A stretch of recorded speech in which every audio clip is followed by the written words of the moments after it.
পঢ়ি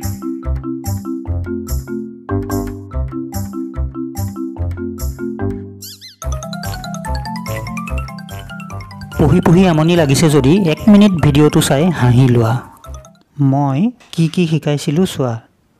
এটা ৰোগৰ নাম অৰ্থাৎ এটা বেমাৰৰ নাম আৰু এই বেমাৰটো বিয়পোৱা বাহকৰ নাম লিখা। তেতিয়া কি লিখিবা? মেলেৰিয়া আৰু মাইকী এন'ফিলিছ মহ। তাৰপিছত দুবিধ পোহনীয়া জন্তুৰ নাম লিখা। তেতিয়া কি লিখিবা? গৰু আৰু গাহৰি। মহাপুৰুষ দুজনৰ নাম লিখা। তেতিয়া কি লিখিবা? শংকৰদেৱ আৰু মাধৱদেৱ। তেনেকৈ দুবিধ বাকলি নথকা মাছৰ নাম লিখা। কি লিখিবা? বৰালি আৰু শিঙি মাছ। আৰু তোমাৰ দেউতাৰ নাম আৰু মাৰ নাম জানাই, সেয়া লিখি দিবা। হ'ব? এতিয়া তোমাক সুধিম, তুমি কৈ যাবা, উত্তৰবোৰ দিবা দেই। এতিয়া তোমাৰ দেউতাৰ নাম আৰু মাৰ নাম কোৱা।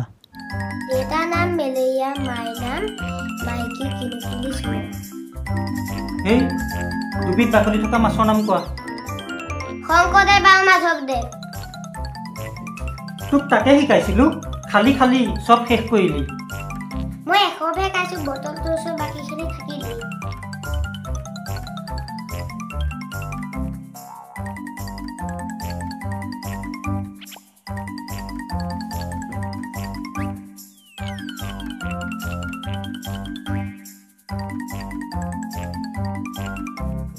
এনেকুৱা ভিডিঅ' পাই থাকিবলৈ চেনেলটো ছাবস্ক্ৰাইব কৰক।